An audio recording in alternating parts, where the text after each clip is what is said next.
사도행전 18장 18절부터 우리 22절까지의 말씀을 한 절씩 교독합니다. 바울은 더 여러 날 머물다가 형제들과 작별하고 배 타고 수리아로 떠나갈새 브리스길라와 아굴라도 함께 하더라. 바울이 일찍이 서원이 있었으므로 겐그리아에서 머리를 깎았더라.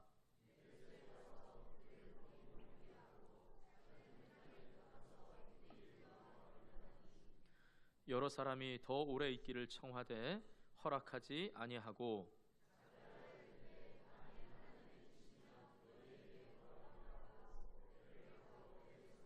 함께 가이사랴에 상륙하여 올라가 교회의 안부를 물은 후에 안디옥으로 내려가서 아멘.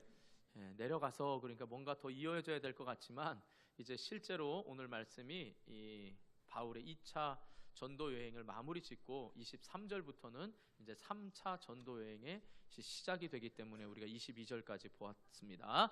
자, 우리 좌우 앞에 있는 분들을 축복하면서 인사하겠습니다. 하나님께 헌신의 서원을 드리시기 바랍니다. 네. 한 번 더 축복하면서 인사하겠습니다. 하나님의 뜻을 따라 모든 일을 하시기 바랍니다. 자, 오늘 말씀은 바울이 2차 전도 여행을 마치고 이제 고린도에서 바울을 파송했던 수리아 안디옥으로 귀환할 때까지의 여정에 대해서 말씀하고 있습니다. 그 가운데 이 두 가지 사건을 통해서 바울이 남은 사역과 또 남은 인생에 있어서 끝까지 포기하지 않고 그가 달려갈 수 있었던 비결이 되는 사건이 오늘 두 가지가 나옵니다. 그래서 이 시간 바울이 포기하지 않고 끝까지 다름질할 수 있었던 그 힘이 어디에 있었는지 좀 살펴보면서 저와 여러분의 인생도 하나님께서 저와 여러분의 인생을 축복하시기 위해서 베풀어 주신 저와 여러분의 삶도 끝까지 포기하지 않고 다름질할 수 있기를 주님의 이름으로 축복합니다. 그래서 여러분 잠시 지금 쉬고 있거나 잠시 멈춰 있다면 아니면 달리고는 있는데 힘이 없는 분이 계시다면 오늘 이 말씀을 통해서 다시금 일어나서 뛰고 또 힘을 얻어서 끝까지 저와 함께 또 우리 원당교회와 함께 또 우리 믿음의 동력자들과 함께 달려갈 수 있기를 주님의 이름으로 축복합니다. 자, 먼저 하나님께 헌신의 서원을 드려야 된다라는 것입니다. 다시 말씀드립니다. 하나님께 헌신의 서원을 드려야 된다라는 것입니다. 18절 말씀 한번 보겠습니다. 18절 말씀 같이 읽습니다. 시작.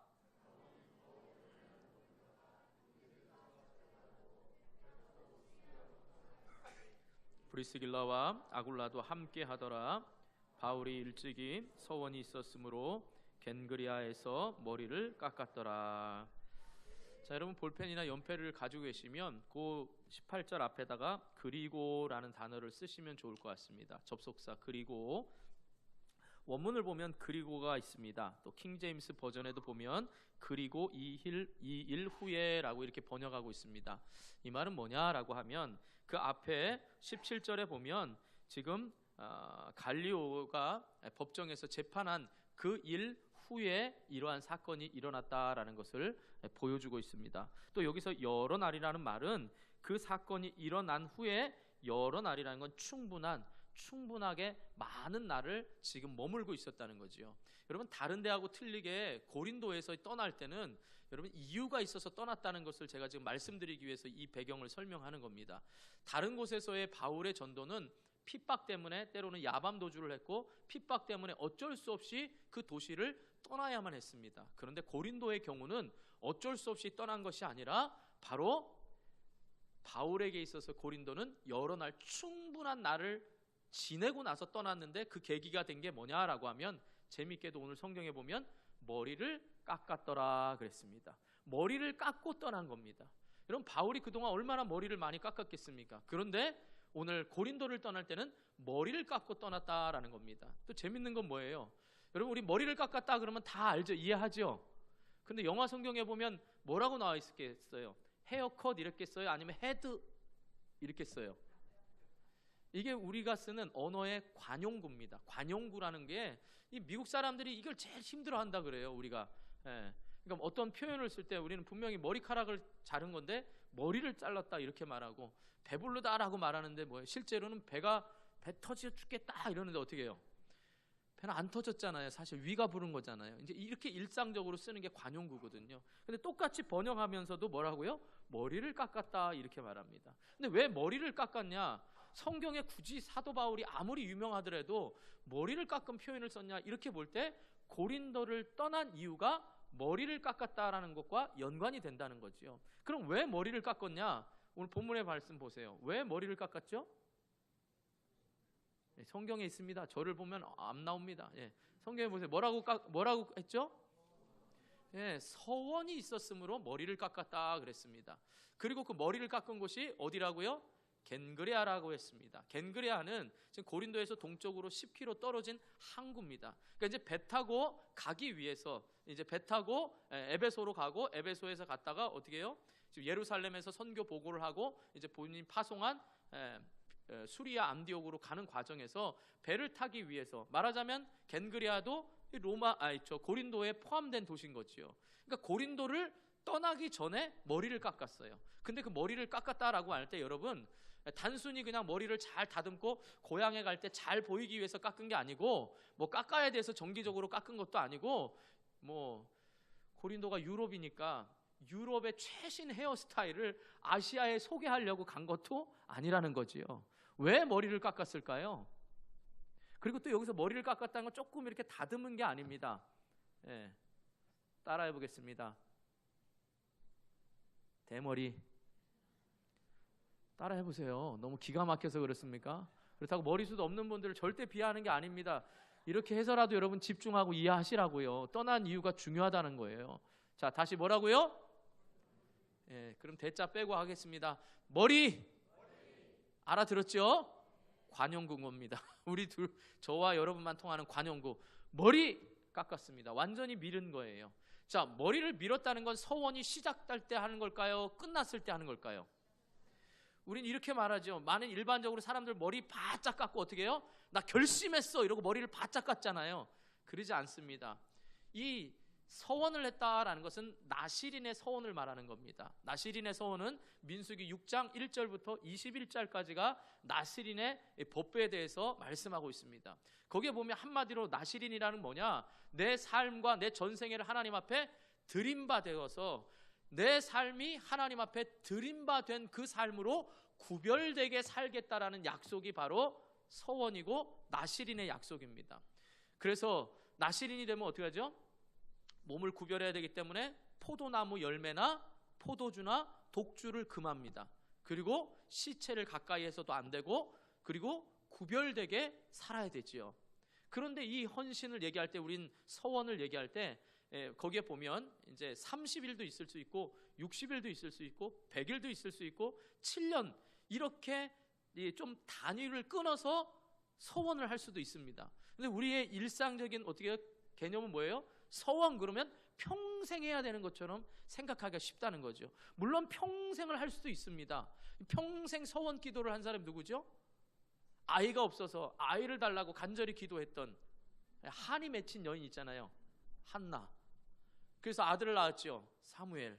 그래서 그 아들을 하나님께 바친다고 해서 젖될 때까지만 데리고 있다가 젖된 후에는 엘리 제사장에 가서 이제 하나님 앞에 드림받아서 제사장으로서의 그 사역을 하나님 앞에 온전히 드리게 되지요. 또 평생을 드렸던 사람이 있죠. 구약에 나오는 장애인이 있습니다. 이름의 장애인. 손이 3개인 사람. 삼손입니다. 못 알아듣는 거 아니죠? 진짜 손이 3개 아니에요. 이름이 삼손이에요. 삼손이 있습니다. 평생 나실인으로 하나님 앞에 드렸죠. 또 신약 시대에는 누가 있죠? 예수님 전에 와서 구약에는 엘리야라고 예언된 사람, 세로 시작합니다. 세례 요한입니다. 세례 요한이 평생 또 나실인으로서 드림받은 사람입니다.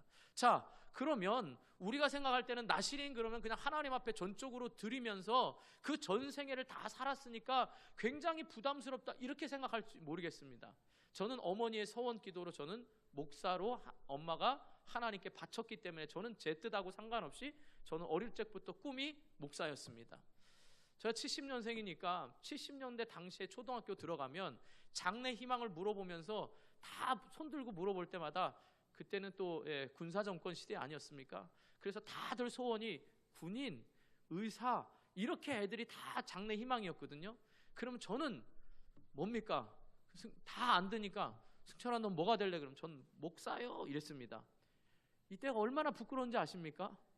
주님을 만나기 전까지 목사가 된다는 건 정말 부끄러운 일이고 교회에서는 정말 작은 목사처럼 떠들지도 못하고 모든 성경 퀴즈나 모든 거는 다 절을 시킵니다. 목사가 될 거니까. 기도는 무조건 크게 해야 됩니다. 목소리가 좋아진다고. 어렸을 때부터 이렇게 훈련받는 게 얼마나 힘든지 아십니까? 지나고 나니까 그게 얼마나 큰 은혜인지 모르는데, 물론 저같이 이제 제가 말하는 건 평생을 들여지는 삶도 있지만, 오늘 지금 말씀드리고 싶은 게 뭐냐, 바울의 인생은 평생 주님을 만난 다음에 평생 복음 전달하러 살아가지만 오늘 특별히 고린도에서 떠나기 전에 머리를 깎음으로 자신의 그 서원의 헌신이 짧은 기간이었지만 그 헌신을 통하여서 날마다 평생을 살아갈 수 있는, 헌신자로 살아갈 수 있는 힘이 짧은 기간, 비록 고린도에서 1년 6개월을 지냈지만 이 기간들마다 하나님 앞에 서원을 드리면서 그의 삶이 멈추지 않고 다름질할 수 있는 원동력이 됐다, 이 말인 거죠. 이해하셨습니까? 그러니까 여러분 서원을 드리시기 바랍니다. 이럴 때 평생 여러분에게 뭘 요구하려는 게 아니라 여러분의 주저앉은 삶, 여러분의 잃어버린 사명들이 다시금 하나님이 오늘 이 시간 말씀을 통하여 내게 지금 가장 힘들 때 무엇을 하나님 앞에 드려지기를 원하는지 그 하나님의 음성을 듣고 깨닫는 시간이 되기를 주님의 이름으로 축복합니다. 자, 그래서 겐그리아에서 지금 머리를 깎습니다. 그런데 여기서 보면 일찍 서원이 있었으므로 라고 말할 때 이 서원이 있었으므로 라는 말을 원어로 보면 이렇게 표현합니다. 왜냐하면 그는 서원을 가졌다라는 말입니다. 서원이 있었으므로 라는 말이 원어로 보면 서원을 가졌다라는 말입니다. 또 가졌다라는 말이 미완료로 쓰였기 때문에 내가 마음의 소원을 푼 게 이루어진 게 아니라 아직 안 이루어졌기 때문에 지금 서원을 가졌기 때문에 머리를 깎는 그 시간까지는 계속 그 서원을 지키고 이제는 그 서원이 다 끝나니까 고린도에서 에베소로 떠났다, 이런 말이죠. 이해하셨습니까? 자, 그러면 보세요. 삭발을 하는 경우에는 제가 아까 말한 민수기 6장 1절부터 21절까지가 이 서원, 나실인에 대한 규정이에요. 그 중에 보면 19절에 보면 머리를 깎았다라는 것은 서원이 끝났을 때 하는 것입니다. 우리는 보통 결심했어 이러면 머리를 바짝 깎고서 내가 뭔가를 하나님 앞에 드려야지 깎지만, 실제로 나실인에게 있어서는 머리를 깎지 않고 마지막 그 서원을 다 이룬 다음에 깎는다, 이 말이죠. 그러니까 계속해서 내 머리가 어떻게 해요? 하나님 앞에 보여지는 헌신과 약속에 대한 구별된 삶을 살아가는 게 내 머리카락을 통해서 계속해서 상기시켜야 된다는 거지요. 이해하셨습니까? 자, 머리카락을 깎지 않았던 삼손, 여러분 힘이 머리카락에서 있었습니까? 우리 초등부 때, 유아부 때는 그렇게 배우죠. 삼손의 힘은 어디서 나오는 거죠? 머리카락이요. 예, 아닙니다. 삼손의 진짜 힘은 하나님 앞에 구별되게 드려진 삶을 통해서 하나님이 그와 함께 하시기 때문에 힘을 발휘할 수가 있었다는 말이죠. 머리는 단지 그의 의지적으로 보여지는 현상일 뿐이죠. 이해하셨습니까? 그러니까 저와 여러분에게 있어서도 무언가 지금 하나님 앞에 헌신을 하고 내가 나실인으로서 하나님 저 이렇게 살겠습니다라고 하는 그 모습이 여러분 외적으로 어떤 의지적 결심할 뿐만 아니라 여러분의 삶에서 하나님이 여러분이 내가 구별되게 삶했다는 그 결심을 통하여 하나님이 함께 하심으로 여러분의 삶이 변화되고 회복될 수 있기를 주님의 이름으로 축복합니다. 그렇다면 어떤 서원을 했겠느냐, 이제 이게 궁금한 거 아니겠습니까? 성경에는 나오지 않습니다. 그렇기 때문에 우리가 알 수는 없지만 여러 주석들을 보면 크게 두 가지로 나눌 수 있습니다. 첫 번째는 뭐냐, 유대인에게 복음을 전하지 않겠다라는 그 서원을 이제 끝나는 바로 다음에 에베소로 가가지고 유대인의 회당에 가서 또 복음을 전합니다. 그러니까 고린도에서는 더 이상 내가 복음을 전하지 않겠다라고 그렇게 보는 것입니다. 그게 바로 6절 한번 보세요. 6절 한번 보세요. 18장 6절. 같은 18장이니까 같이 찾아서 읽어보겠습니다. 시작.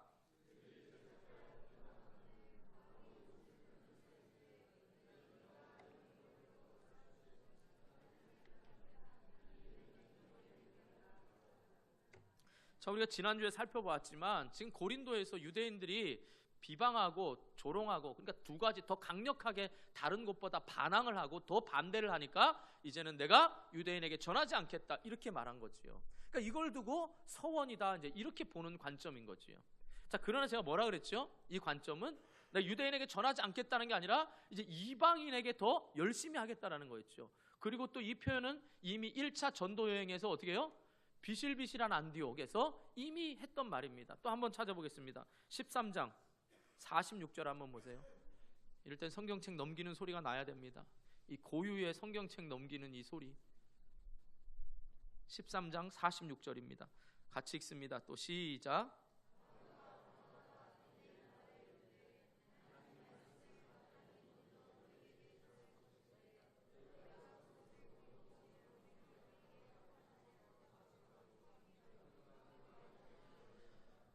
네, 여기서 또 이방인에게로 향하노라 그랬지요. 그런데 이런 다음에 또 어떻게 하죠? 바로 또 유대인에게 갑니다. 바울은 자신이 유대인이었고 자신이 알고 있는 구약의 모든 예언들이 예수 그리스도께로 예언됐다라는 것을 깨달았기 때문에 유대인들에게 제일 먼저 가서, 그들은 10사람 이상의 가장들이 모일 때마다 회당을 만든다 그랬잖아요. 그러니까 회당에 가서 제일 먼저 그들은 자기 동족인 안타까운 심정으로 복음을 전했다는 거지요. 그러니까 하나님 앞에 헌신의 약속을 하면서 내가 이렇게 살겠습니다 약속하는데, 하나님 제가 유대인에게는 다시 전하지 않겠습니다 이렇게 하나님하고 약속했다라는 걸 보기는 저는 어렵다고 봅니다. 물론 그게 틀렸다는 말이 아니에요. 제가 보는 또 하나의 관점 뭐냐 추측할 수 있는 건, 여러분이가 바울이 고린도가 지금 어떤 곳인지 알지요? 고린도는 아가야 지방의 최고의 무역의 도시라 그랬습니다. 돈이 엄청나게 많았다 그랬고 인구가 어마어마하게 많았지요. 그런데 다 거기에 무슨 신전이 있었다고요? 그 높은 산에 앞으로 가도 숨 막히고 뒤로 가도 숨 막히는 여신이 있었죠. 무슨 신전이었죠? 아프로디테 신전. 모르세요? 아프로디테 신전이 있어서 그곳에서 1000명의 여사제가 있었다 그랬잖아요. 그래서 성행위를 통하여서 그것이 제사의 한 일환이다라고 제가 말씀을 드렸잖아요. 그것이 고린도 교회에 가서도 결국 문제를 일으키는 거잖아요. 그러니까 음행의 도시 그러면 고린디안 사람들, 고린도 이러면 그건 음란한 도시 이렇게 여길 정도로 당시에 고린도는 음란했다는 거지요. 그러니까 바울이 생각할 땐 복음 전할 때 이게 되겠냐라고 싶을 정도에 하나님께서 어떻게 했어요? 특별히 고린도에서는 환상을 보여주시잖아요. 네가 복음을 담대히 전하라, 두려워하지 말고 담대히 전하라 이렇게 말하잖아요. 그러면서 바울은 그때 하나님이 담대히 전하게 이 영적으로 어둠의 도시 이곳에서 하나님의 복음을 듣는 자가 있다면 내가 이곳에서 최선을 다해서 하나님 앞에 복음을 전하겠습니다 라는 이 하나님을 위한, 하나님 나라를 위한 헌신의 결심, 바로 이것이 서원이었다라고 보는 견해지요. 저는 두 번째 이 후자를 지지합니다. 여러분 물론 중요한 건 여기에 정확하게 나와 있지 않지만 어느 것이냐 어느 게 옳다 그르냐 이걸로 보자는 게 아닙니다. 중요한 건 뭐냐? 바울의 이 서원이 고린도 교회에 있었고 그 서원이 있음으로 인하여서 그가 최선을 다해서 1년 6개월 머무는 동안 자기의 머리카락이 자라는 걸 보면서 끊임없이 하나님이 나와 함께 하시고 이 영적으로 죽은 이 고린도에도 하나님이 예비된 사람이 있다는 걸 알고 어찌하든지 내가 보여지는 환경이 아니라 하나님과의 약속에 있어서 최선을 다해서 그것을 지키기 위해서 달려갔다 이 말인 거죠. 사랑하는 성도 여러분, 서원은요 여러분의 어떤 조건을 이루어드리기 위해서 하나님과 거래를 하는 게 아닙니다. 물론 그럴 수 있습니다. 한나가 사무엘을 주시면 바치겠다고 했고 저 또한 엄마가 승철이를 이렇게 해주시면 이렇게 하겠다 했습니다. 여러분 가운데도 많은 분들이 하나님 이 상황에 이렇게 해주시면 이렇게 하겠습니다, 이 상황을 이렇게 만들어주시면 이렇게 하겠습니다. 하나님 앞에 그럴 수 있습니다. 그걸 부정하는 건 아닙니다. 그러나 여러분의 모든 어려운 환경 가운데서 내 욕심으로 하나님 앞에 딜하는 게 아니라 그것조차도 하나님은 기쁘게 여기셔서 무엇을 받으시냐? 저와 여러분이 하나님 이제 이렇게 살겠습니다라는 이 헌신의 고백이 하나님과의 관계에 있어서 하나님 내가 이제는 하나님 앞에 더 가까이 나가서 구별된 삶을 살아서 하나님이 기뻐한 삶을 살겠습니다라는 이 약속을 하나님이 기쁘게 받으신다 이 말이죠. 그러니까 우리 하나님이 속으시겠어요? 다 아시잖아요. 요거 봐라, 요거 봐, 요거 하면 요거 줄게. 그런데도 그걸 기쁘게 받으신다는 거예요. 여러분, 어린 아이들 자녀들이 이렇게 말하죠. 아빠, 내가 이렇게 할 테니까 아빠 나 해줘. 엄마, 내가 이렇게 받아쓰기 100점 맞을 테니까 나 이거 해줘. 이렇게 조건적으로 걸더라도 어떻게 해요? 아이가 그 의지적으로 아빠 엄마를 기쁘게 하기 위해서 의지적으로 하는 그 약속을 기쁘게 받는 거 아니겠습니까? 여러분, 100점 맞으면 준다 그랬는데 애가 95점 맞으면 너 하나 틀렸잖아, 안 줘. 이거 줄 거야, 안 줄 거야, 이러면서 여러분 베풉니까? 아이가 그 노력한 거에 대한 것을 부모가 기뻐하지 않겠어요? 그러니까 사랑하는 성도 여러분, 혹시라도 여러분들 가운데 지금 내 삶이 뭔가가 막혀있고 답답하다면 여러분이 금식하며 부르짖는 것도 중요하지만 여러분의 마음의 헌신을 구별되게 좀 하나님 앞에 드릴 수 있기를 축복합니다. 어떤 분들은 장사를 하면서 내가 보이지 않는 하나님을 보이는 하나님처럼 섬기기 위해서 내가 목회자들에게는 이렇게 하겠습니다 라고 헌신을 평생 하는 사람도 있고요. 또 어느 사람들은 일시적으로 내가 이렇게 해준다면 하나님 이렇게 하겠습니다가 있습니다. 여러분, 제가 우스갯소리로 그냥 하는 얘기입니다. 그러나 이 우스갯소리 속에 여러분의 헌신의 고백이 있어지기를 바랍니다. 무슨 말이냐? 제가 예배 시간에 딱 올라와서 할렐루야 하나님의 이름을 선포합니다. 창세전에 택하시고 우리를 의로운 오른손으로 붙들어 주시고 우리를 가장 좋은 길로 인도하셔서 지금 이 예배 자리에 있게 하신 하나님이 내 삶을 주관하고 하나님이 인도하셨다라는 걸 믿어야 우리는 영과 진리로 예배할 수 있는 시작이 되는 겁니다. 내 발걸음으로 왔다, 내가 그냥 드리고 싶어 왔다, 내 판단으로 예배가 좋다, 이렇게 말하는 건 예배를 온전히 드리는 게 아니라는 겁니다. 그런데 제가 우스갯소리라 그랬습니다. 할렐루야 할 때는 안 보이던 분들이 샬롬 하면 보입니다. 귀 있는 자는 깨달을 것입니다. 할렐루야 했을 때는 할렐루야 의미를 모르고 샬롬 했을 때만 알면 모릅니다. 무슨 말이냐? 여러분이 큰 거대한 하나님 나라를 위해서 내가 얼마를 드리겠습니다 라고 해가지고 정말 그 사업이 잘 됐을 때 많은 분들 그런 경우 봤습니다. 하나님 제가 이렇게 드리겠습니다 해놓고 어떻게 해요? 실제로 드리려고 보니까 액수가 너무 크거든요. 안 드려요. 이제 제가 우리 원당교회를 위해서 이렇게 섬기겠습니다 라고 했던 사람이 어떻게 해요? 실제로 하려고 그러면 또 안 해요. 하나님 다 아십니다. 여러분의 시작이 저는 예배로부터 헌신이 되어지기를 축복합니다.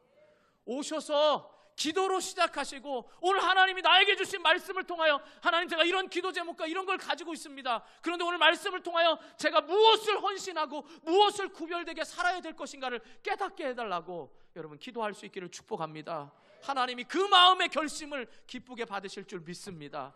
이게 우리의 삶이 멈추지 않고 하나님과 가까워지는 이 관계가 회복이 된다면 저와 여러분의 문제 또한 회복될 줄 믿습니다.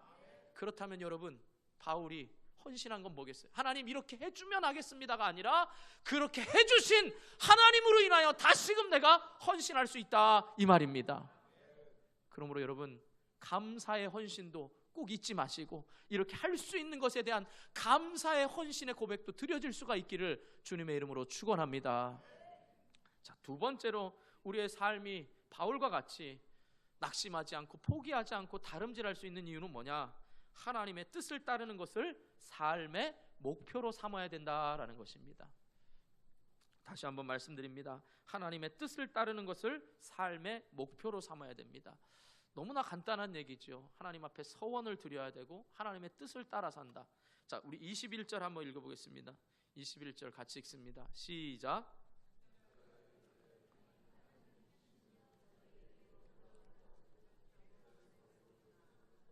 네, 우리 각 전도회별로 아멘 부장님이 세워졌는데 아멘 부장님의 서원이 흔들리지 않기를 축복합니다.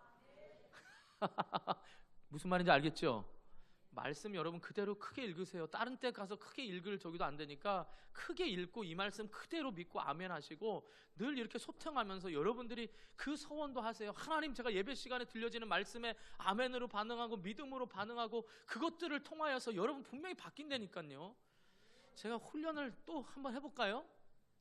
할까요 말까요? 한번 해볼까요? 한 번만 여러분 이렇게 해보세요. 제가 여러분의 서원의 마음을 하나님이 기쁘게 받으십니다 라고 제가 크게 안 하더라도 여러분은 최선을 다해서 하나님, 제 마음이 이제 확정되고 결심하겠습니다 라고 여러분이 아멘을 한번 크게 해보세요. 어떤 느낌이 드나? 우리 안에 주변의 사람들의 소리와 그 아멘 소리가 얼마나 우리의 귀뿐만 아니라 영혼의 울림이 되는지 한번 큰 소리로 한번 해보세요. 아셨죠? 자, 지금 이제 시작합니다. 여러분의 삶에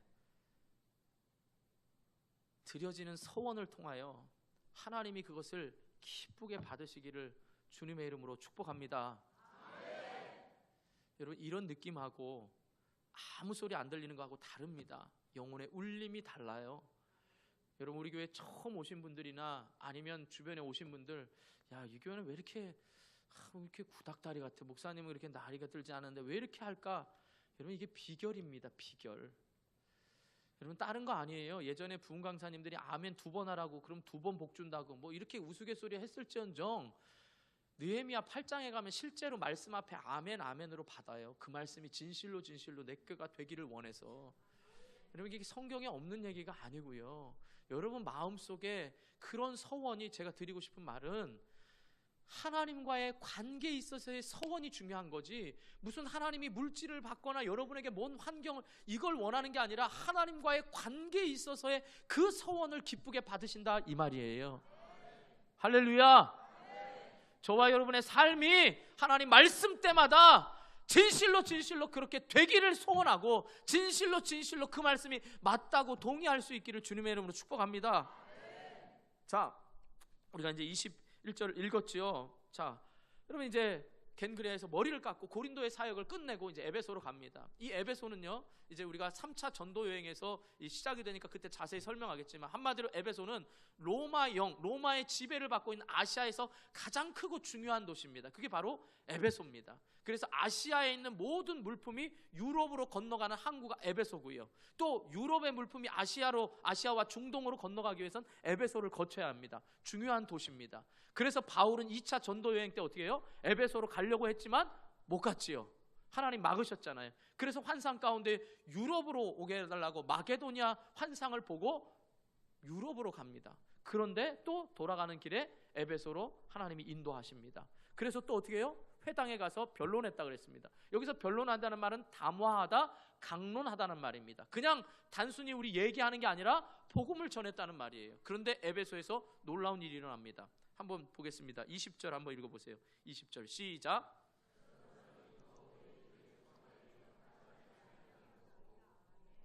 자, 보세요. 여러 사람이 더 오래 있기를 청했어요. 근데 그 여러 사람이 어떤 사람이냐? 19절에 보니까 회당에 들어가서 보니까 누구랑 변론해요? 놀랍지 않습니까? 여러분, 다른 데서는 유대인들이 다 반대했어요. 그래서 이방인들에게로 갔잖아요. 헬라파 유대인들이 그나마 어떻게 해요? 복음을 받아들여서 거기에 시기 질투가 난 유대인들이 또 핍박했잖아요. 근데 유대인들이 여러 명이에요. 한두 명도 아니고. 얼마나 놀라운 일입니까? 맞아, 하나님이 내가 에베소로 오려고 했던 이 마음을 아시고 에베소에는 예비된 사람이 있었구나, 맞아, 얼씨구 좋다 이러고 오래 머물렀으면 얼마나 좋을까요? 그런데 그러지 않았다는 거예요. 여러분, 우리의 헌신이, 제가 아까 말한 대로 첫 번째 대제에서 뭔가를 하나님 앞에 요구할 때도 드릴 수 있지만 감사의 헌신도 드릴 수 있다 그랬습니다. 그러면 우리가 달려갈 길, 하나님의 뜻이면 한다고 말할 때 우리는 이렇게 표현할 수 있어요. 무슨 말이냐? 뭔가 일이 잘 안 돼서 하나님의 뜻인가 보죠. 뭔가 자기가 할 때 하나님의 뜻인 줄 알고 했으면 실패도 하나님의 뜻이라는 걸 알아야 되는데, 실패를 가지고 마치 합리화하면서 이게 하나님 뜻인가 보죠, 뭐 이래도, 이렇게 여러분 합리화시키는 하나님의 뜻으로 생각해서는 안 됩니다. 하나님의 뜻이지요 라고 말할 때는 정말 나를 환대하고 내가 무엇인가를 시작했을 때 잘 되고 있을 때 그것에 안주하지 말고 계속 이 일이 하나님의 뜻이냐라고 물을 수 있어야 되는 겁니다. 다른 말로 하면 뭐냐? 내 뜻이 하나님 뜻과 맞아서 내 뜻대로 잘 하고 있을 때 내 뜻을 포기할 줄 아는 게 하나님의 뜻을 쫓아가는 삶이다 이 말이죠. 한번 생각해 보세요. 여러분이 무언가를 일을 해요. 잘 되고 있어요. 너무 좋지요. 하나님이 기대하고 있는 거 아니겠습니까? 여러분 한번 사업하는 분들에게 물어보겠습니다. 직장 다니는 분이나 모든 분에게 물어보겠습니다. 결혼하는 분들에게도 물어보겠습니다. 여러분 결혼한 거 하나님의 뜻입니까? 하나님이 짝지어 주셨습니까? 여러분이 직장 들어간 거 하나님의 뜻입니까? 여러분이 하는 모든 일들이 하나님의 뜻 가운데 있다는 걸 믿습니까? 그러면 지금 신혼처럼 행복하십니까? 지금 직장 다니는 게 처음 갈 때처럼 감사한 마음으로 있습니까? 지금 여러분이 섬기고 있는 모든 일들 할렐루야 찬양대 쓰기만 했던 그 마음이 지금도 그때의 마음처럼 하나님의 뜻으로 알고 기뻐하십니까? 잘 될 때에 하나님의 뜻을 또 물을 줄 알아야 된다 이 말이에요. 우리는 늘 잘못될 때에만 어떻게 해요? 이거 하나님 뜻 아닌가 봐 이래요.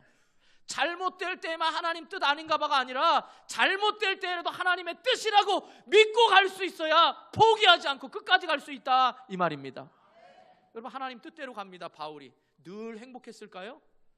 아무런 핍박이 없었습니까? 아니 뭐 바울 아니고 바울이 누구를 닮았겠어요? 예수 그리스도를 생각해 보세요. 예수님의 삶이 하나님의 뜻대로 보냄을 받았습니다. 하나님 앞에 전적으로 하나님의 뜻을 따랐습니다. 예수 그리스도의 삶의 마지막은 뭐예요? 십자가의 죽으심 아니겠습니까? 우리의 죄와 죽음의 문제를 해결하기 위해서 대속적 죽음이 예수님의 마지막 최후의 뜻이었어요. 그것이 하나님의 뜻이었습니다. 그래서 마지막 예수님은 다 이루었다라고 말할 수 있는 거예요. 그럼 예수님의 삶은 십자가의 죽음을 앞둔 삶이었어요. 예수님은 자기를 따르는 자에게 나를 따라오려거든 제 십자가를 자기를 부인하고 자기 십자가를 지고 나를 따를 거라 그랬어요. 날마다 나를 부인해야 되는 거예요. 날마다 내 뜻을 꺾어야 되고 날마다 내 고집을 꺾어야만 따를 수 있어요. 그렇다면 잘 될 때에는 내 고집 안 꺾지요. 잘못될 때에는 어떻게 해요? 내 고집 꺾기가 쉽지 않지요. 그러나 예수님은 모든 이름 위에 뛰어난 이름을 하나님이 허락하셨고 하나님이 다시금 보좌 우편에 앉으셔서 하나님 예수 그리스도의 하나님 되신 영광을 다 회복시켜 줬습니다.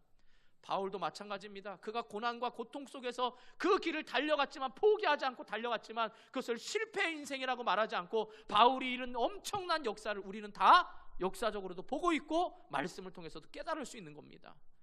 그러니까 여러분의 계획 아무리 여러분의 지혜로 세운다 그래도 하나님이 허락하지 않고 하나님이 인도하시지 않으면 아무 소용이 없다는 거 우리는 알고 있습니다. 알고 있죠? 우리가 잘 알고 있는 말씀 잠언 16장 9절 한번 보세요. 스크린 보시기 바랍니다.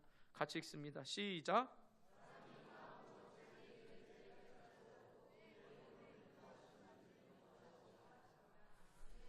믿습니까? 아무리 내 길 가려고 해도 걸음을 인도하시는 분은 누구라고요? 우리가 잘 아는 또 솔로몬의 지혜, 잠언도 솔로몬이 썼고 솔로몬이 쓴 시편 127편 1절이 뭐예요? 여호와께서 집을 세우지 아니하면 세우는 자의 수고가 헛되고 여호와께서 성을 지키지 아니하면 파수꾼의 깨어있음이 옛날이 경성이고 깨어있음이 헛되다고요. 아무리 아침에 우리가 새벽에 일찍 일어나고 자고 수고의 떡을 먹음도 하나님이 허락하지 않으면 헛되다 이 말입니다. 믿으십니까? 그래서 하나님이 사랑하는 자에게는 거기서 단잠을 준다는 거예요. 지금 설교 시간에 조는 사람을 사랑하는 게 아니고 그러니까 늘 자면서 뭐 하나님이 사랑하는 자에게 잠을 주신대. 그게 아니에요. 말씀을 어떻게 거기다 갖다 붙여요? 그것도 하나님 뜻입니까? 아니에요.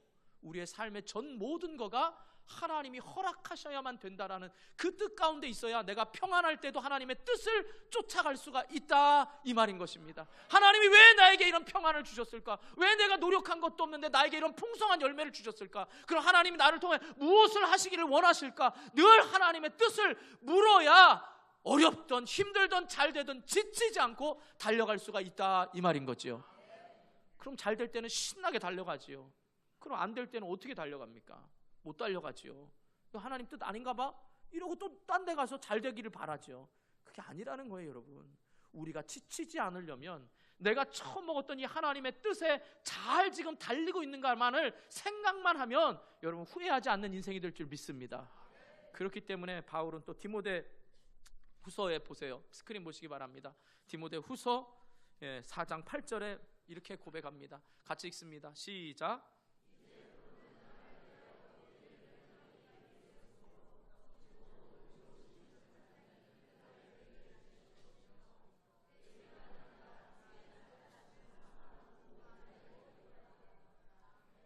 할렐루야. 이 말씀 믿으십니까? 아멘으로 확 붙잡으세요. 하나님, 제가 지금 고난의 길을 달려갑니다. 제 남편과 아내와 자녀들을 위해서 이 고난을 달려갑니다. 그러나 이 고난이 고난이 아니라 내게 주신 사명이고 헌신이고 내가 마땅히 해야 될 일이라면 이 일을 통하여서 하나님께서 영광의 면류, 그날이 언젠지 모르지만 그날에 영광의 면류관으로 주실 걸 믿고 달려가야 안 지치는 겁니다. 그럼 제가 우울증의 병 환자를 절대 제가 무시하거나 그 병을 가볍게 여기는 거 아닙니다.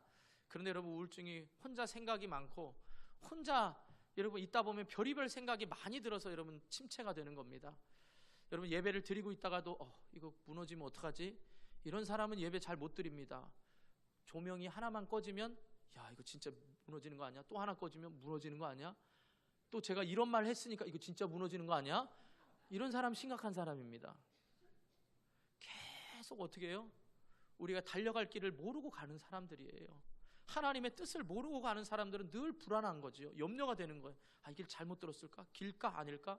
이게 아니라는 거예요, 여러분. 그러니까 내 삶에 열심을 내면 하나님의 뜻은 안 들립니다. 하나님이 아무리 말해줘도 내 열심을 내고 내 삶에 분주하면 하나님의 뜻을 알 수가 없다라는 거죠. 그럼 하나님의 뜻을 알기 위해서는 하나님을 위해 하나님의 말을 들으려고 분주해야 된다는 거예요. 그게 뭡니까? 여러분, 예배의 자리, 말씀의 자리, 기도의 자리를 통해서 여러분이 들으려고 애써야 들려진다, 이 말이에요. 우리가 기도 응답에 4가지 현상이 있습니다. 늘 배우는 거죠. 성령 하나님 일하십니다. 천군 천사를 통해서 일하십니다. 환경을 몰아가시거나 환경을 변화시켜 주십니다. 돕는 사람을 통해서 하나님은 역사하십니다. 여러분들이 기도할 때에 기도 한 사람만이 이 4가지 현상에 민감할 수 있는 거예요. 이거 하나님이 하시는 거구나. 이거 하나님이 하셨구나. 내가 이 사람 만난 거 하나님이 돕는 자로 보내셨구나. 하나님이 하신 거구나. 이렇게 고백할 수가 있다, 이 말이에요. 근데 기도하고 있지 않는 사람은 어떻게 해요? 아무리 말해줘도 못 깨닫습니다. 아무리 이야기해도 못 깨달아요. 왜요? 내 생각에 집중하고 있기 때문이라는 사실이에요, 여러분. 여러분이 달려가다가 멈추고 계십니까? 달려가다가 주저앉고 계십니까? 그런 건 여러분의 생각이 강하기 때문에 하나님의 소리를 못 듣고 있다, 이 말이에요. 사랑하는 성도 여러분, 우리 너무나 단순한 진리 앞에 있습니다. 예수님이 보여줬던 삶, 우리는 너무나 잘 압니다. 예수님의 마지막 인생의 결말은 십자가의 죽으심이었고, 그러나 그걸로 끝나는 게 아니라 우리를 위하여 예비될, 우리를 위하여 장차 하나님 나라의 집을 마련해 놓으시고 영광스러운 그 자리에서 우리를 맞아주시기 위해서 먼저 잠자는 자들의 첫 열매가 되셔서 하늘나라에서 여전히 우리를 도고기도 하고 중보기도 하고 계시는 그 예수 그리스도를 우리 너무나 잘 압니다. 그 예수 그리스도를 이방인을 핍박하고 유대인들을 핍박하고 그리스도인들을 핍박하고 달려가던 바울이 그 예수님을 만나는 순간 그는 예수님과 같은 삶을 살려고 달려간 겁니다. 평생을 헌신했지만 그는 중간중간마다 하나님이 이루어주신 감사의 헌신을 드리며 서원을 드렸다, 이 말이에요. 여러분, 혹시 서원하신 거 기억하십니까? 여러분이 하나님 앞에 헌신하게 했다는 거, 서원했던 거 기억하시면서 드리고 계십니까? 혹시 조건이 아직 허락되지 않아서 안 하고 계시다면 오늘 이 시간 말씀을 통하여 다시금 여러분의 서원이 회복되고 기억되기를 축복합니다.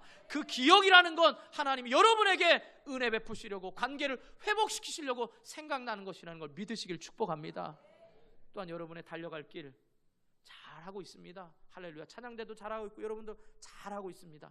잘 될 때에도 끊임없이 하나님의 뜻이 무엇인가를 물을 수가 있어야 된다, 이 말입니다. 그래서 에베소에서 바울은 차갑으리만큼 내가 다시 올 것이다. 거기에 보면 의지적인 표현이에요. 내가 다시 올 것이라는 다시가 빠졌습니다. 원어에 보면 다시 올 거야, 꼭 올 거야. 그런데 전제 조건이 하나님이 뜻이라면이에요. 뜻이라면.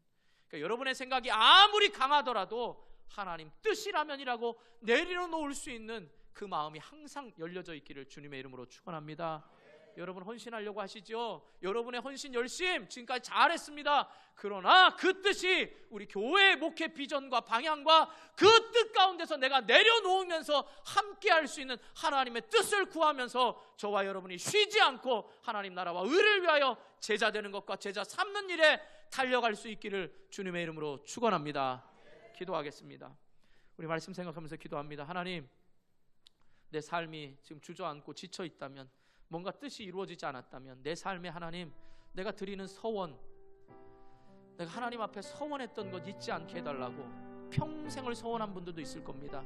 그러나 단기간에 하나님, 제 상황이 이렇게 어렵습니다. 하나님 이 문제 해결해 주시면 제가 하나님께 이렇게 하겠습니다라고 했던 그 서원들 여러분 회복하여야 됩니다. 또한 지금 너무 평안하고 좋습니다. 너무 잘 되고 있습니다. 그럴 때 끊임없이 하나님 뜻을 또 물어가면서 내 뜻을 접어야 됩니다. 그래서 하나님, 내가 정말 하나님 이렇게 해주면, 내가 어렸을 때 이렇게 하면, 하나님이 이렇게 해주시면, 내게 있는 은사 이렇게 해주시면 이렇게 하겠다라는 이 서원이 어느덧 내 요구가 되어지지 않도록 하나님의 뜻을 우선 세울 수 있는 그런 삶을 살게 해달라고 우리 주님 한번 부르고 간절히 기도합니다.